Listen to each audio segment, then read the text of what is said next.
bassebo ne bannyabo akakejja ak'omunnyo ke kabuna olujjuliro kubanga buli muntu aba ayagala akakubeko ennoga gw'omenyera mu nkejje ewuwe alya luti. Bassebo ne bannyabo si kigambire muka ssebo ayolekedde okukigambira nnyina.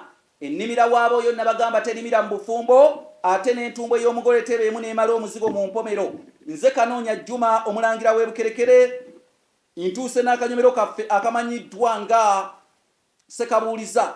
Akanyomero kano bambuuza ebibuuzo ate ne mbyanukula. Ekibuuzo ekimbuuziddwa olwaleero kye kino. Kibuuziddwa omukulu bamuyita Sebalamu George abeera Naakulabye mu Kyaddondo. Agambye mukulu Kanoonya Juma lwaki amazzi tegatwalibwa ku Buko. Baganda bange mwenna abalungamya b'emikolo egy'okwanjula mwebale kulungamya ate ne mutyoboola ennono za Buganda. Nze Kanoonya bwenkulembera emikolo ng'ekyo sikkiriza ate bantu kutwala mazzi ku Buko. Kintu kya butaliimu. Olinga agamba nti tebalina na lwendo lw'amazzi eri gy'ogatutte lwe bagenda kuwa.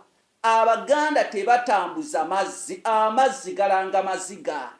Tebatambuza mazzi newe wabanga osenguka, amazzi tosenguka nago era wagawanga neiba oba mulirwanaawo.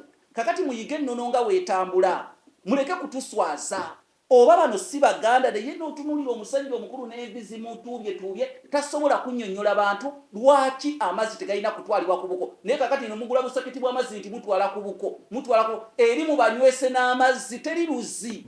Amazzi tegatambuzibwa kuva wano na kudda wali mu nnono za Buganda. Mukibuuzeeko n'abansinga ku myaka kuba ab'ennaku zino mulabisa okufaanana luli oluyimba lwe bagamba ffe twayiseeko dda ennaku zino oluyimba olwo. Naye kale nze mbasabira tuwangale n'ensi gyeraga simanyiyo ennono zonna tuzityobodde. Kale nno mbitadde omwana omutaata bbeere tujja kuddamu tugane.